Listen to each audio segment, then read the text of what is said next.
مرحبا، جزاک اللہ۔ یہ تھے ذاکر البیت سید علی نقی نقوی افغان، جو کہ ذکر مصائب شہزادہ علی شہزادہ امیر قاسم بیان فرما رہے تھے۔ مومنین کرام، مجلس شب عاشور جاری ہے اور ابھی ملک کے نامور ذاکرین جنہوں نے خطاب کرنا ہے، اور آخر میں اذان علی اکبر اور شہادت شہزادہ 12 بجے سید دلاور حسین شاہ صاحب کے گھر سے مرکزی جلوس روز عاشور سید دلاور حسین شاہ صاحب کے گھر سے برآمد ہوگا، جو کہ اسی امام بارگاہ میں اختتام پذیر ہوگا، اور ٹھیک 1:30 بجے مجلس شہادت حضرت امام حسین سے ذاکر البیت ملک علی رضا کھوکھر آف سائیوال خطاب فرمائیں گے۔ مومنین کرام، اب میں ملتمس ہوں جناب علامہ سید علی محمد نقوی صاحب کی بلا سے کہ مجلس اعزاز سے خطاب فرمائیں۔ ان کی آمد کے لیے بآواز بلند نعرہ تکبیر، نعرہ رسالت، کل ایمان، نعرہ حیدری، حسینیت، یزیدیت، برائے خوشنود محمد و آل محمد بلند تر صلوات۔ اعوذ باللہ من الشیطان الرجیم، بسم اللہ الرحمن الرحیم، نحمدک و نستعینک یا ذا الجود والنعم، یا ذا الفضل والکرم، یا عالم السر والہمم، یا خالق اللوح والکرم، یا رب البیت والحرم، الصلاة والسلام علی النبی الامی المکی المدنی، التجلی التام والمجل الاتم، مالک الحدوث سلطان القدم، ابی العقول والنفوس والبشر وهو علت العلل، ابی القاسم محمد، اللہم صلی علی محمد وعلی ابن امہ ووارث علمہ وخلیفته سید الاولیاء والوسیین امیر المؤمنین وعلی السیدۃ المعصومۃ الجلیلہ التي هي جوہرۃ القدس من الکنز الخفی بدت فابدت علیات الاحرف ام ائمۃ الغر بن ام ابیہا سیما بقیت اللہ العظم فی الارضین، روحی لہ الفدا وارواح العالمین ولعنۃ اللہ علی اعدائہم اجمعین۔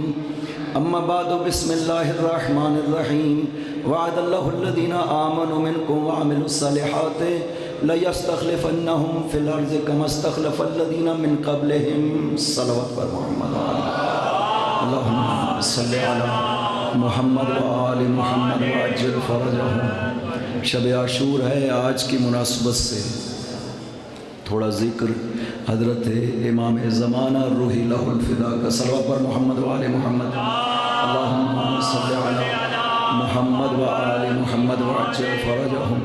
چونکہ ہماری ذمہ داری ہے، ہم وقت کے امام کی معرفت وہ ہمیں ہونی چاہیے، اور عاشور کا ایک خاص تعلق ہے امام زمان روحی لہ الفدا کے ساتھ، جو کہ حضرت جب تشریف لائیں گے تو نعرہ اور شعار جو حضرت کا ہوگا وہ نام حسین کے ساتھ ہوگا، یا لسارات الحسین۔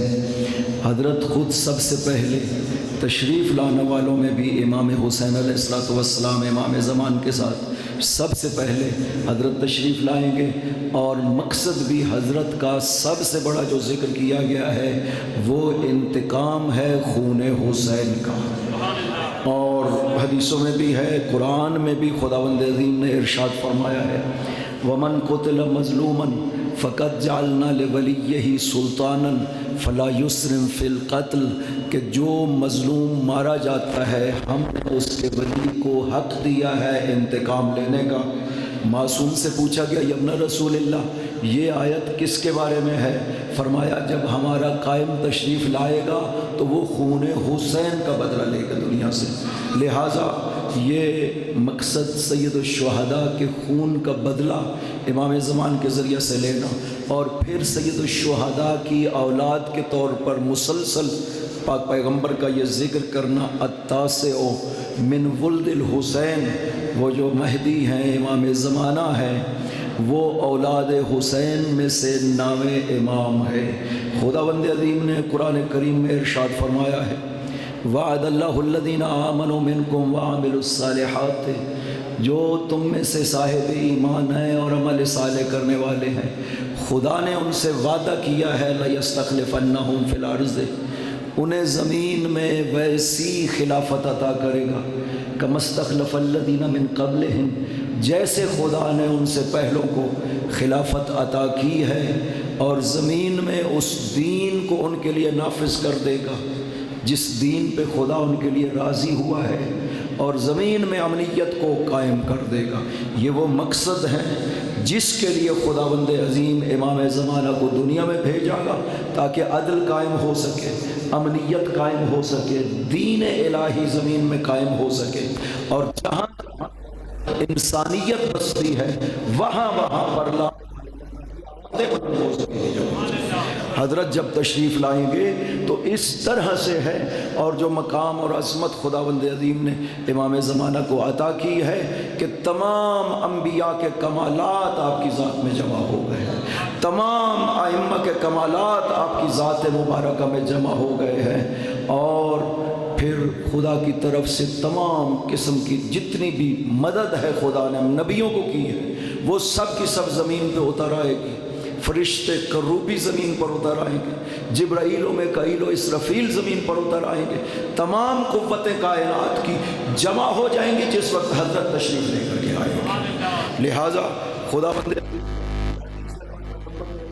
آیا ہے کہ اگر دنیا سے ایک دن بھی باقی بچ جائے لَطَوَّلَ اللَّهُ ذَلِكَ الْيَوْمَ، دنیا میں اس دن کو خدا لمبا کرے گا، حتیٰ یبعث رجلا من اہل بیتی، کہ خدا میری اہل بیت سے اس مرد کو بھیجے گا جو دنیا میں عدل و انصاف اس طرح سے بھر دے گا جیسے ظلم و جور بھرا ہوا تھا دنیا میں۔ جو حضرت اس عظیم مقصد کے لیے تشریف لا رہے ہیں کہ عدالت دنیا میں گھر گھر میں داخل ہو جائے گی، جہاں جہاں پر ظلم موجود ہوگا وہاں پر عدالت کو حضرت داخل کر دیں گے۔ یہ وہ عظیم مقصد ہے جس کے لیے امام زمانہ ہے، اور یہ وہ مقصد آج تک اس کائنات میں پورا نہیں ہو سکا۔ ایسی عدالت نافذ نہیں ہو سکی، کلمہ توحید پوری دنیا میں نافذ نہیں ہو سکا، امنیت پوری دنیا میں نافذ نہیں ہو سکی۔ ایک دن ایک فقیہ اپنے دور کا امام جعفر صادق علیہ السلام اللہم صلی علی محمد و آل محمد وعجل فرجہ کی خدمت میں حاضر ہوا۔ حضرت نے پوچھا کہ میں نے سنا ہے کہ تو درس تفسیر کہتا ہے۔ اس نے کہا جی میں کہتا ہوں۔ آپ نے فرمایا بتاؤ قرآن کے ناسخ و منسوخ اور تنزیل و تعویل کو جانتے ہو؟ اس نے کہا جی میں جانتا ہوں۔ آپ نے فرمایا اگر جانتے ہو تو مجھے بتاؤ سورہ سبا میں خدا نے فرمایا ہے سیروا فیہا لیالیہ و ایامن آمنین، ان بستیوں میں تم دن کو بھی چلو تب بھی امن میں رہو گے، رات کو چلتے رہو تب بھی امن میں رہو گے۔ فما تعویلھا، تم بتاؤ اس آیت کی تعویل کیا ہے؟ تنزیل تو وہی قوم سبا کی بستیاں ہیں، تم بتاؤ اس آیت کی تعویل کیا ہے؟ اس نے کہا کہ مکہ اور مدینہ کے درمیان جو سفر ہے وہ اسی طرح سے ہے۔ حضرت نے فرمایا اپنے ایمان سے بتاؤ مکہ و مدینہ میں حاجیوں کو لوٹا جاتا ہے یا نہیں لوٹا جاتا ہے؟ اس سفر میں حاجیوں کو مارا جاتا ہے یا نہیں مارا جاتا ہے؟ اس نے قبول کر لیا کہ یہ ہوتا ہے۔ حضرت نے فرمایا پھر کیسی امنیت ہے جس کا خدا وعدہ دے رہا ہے؟ اس نے پوچھا کہ آپ بتائیے اس آیت کی تعویل کیا ہے؟ فرمایا اس آیت کی تعویل ابھی آئی نہیں ہے، اس کی تعویل تب آئے گی جب ہمارا قائم تشریف لائے گا، زمین میں اتنی امنیت ہو جائے گی کہ ایک خاتون شام سے چلے گی کوفہ تک چلتی آئے گی، دن کو چلے گی تب بھی امن میں ہوگی، رات کو چلے گی تب بھی امن میں ہوگی۔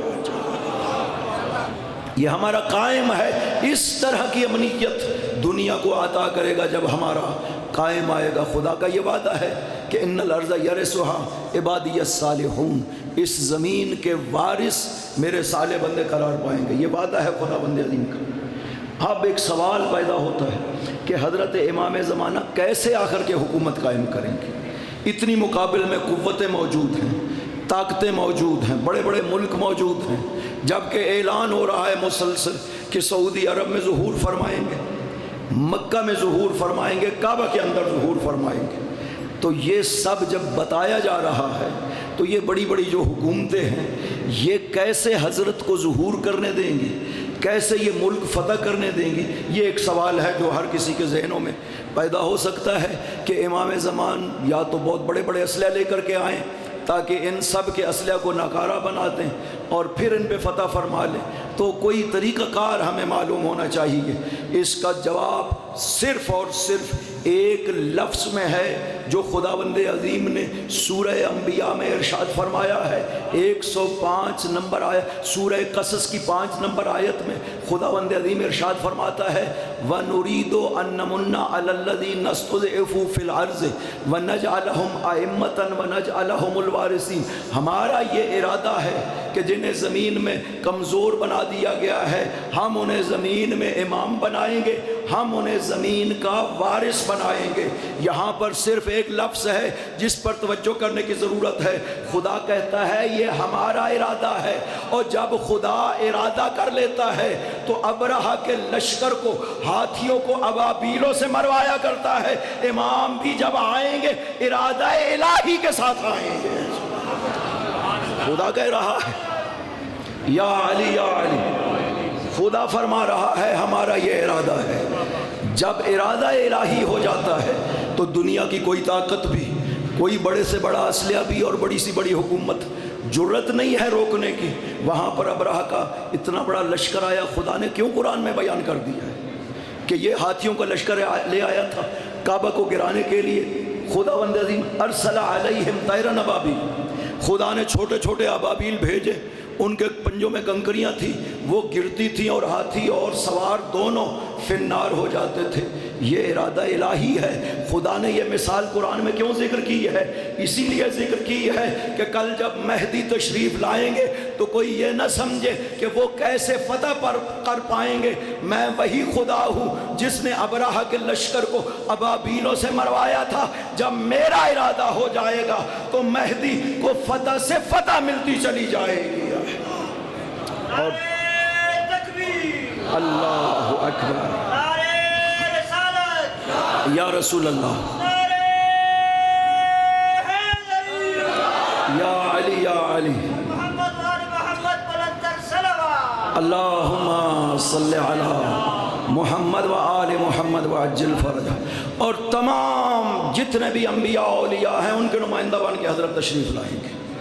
یہی وجہ ہے کہ پہلے خطبے میں اعلان کریں گے الا ومن اراد ان ينظر الى آدم وشیس فہا انا ذا آدم وشیس۔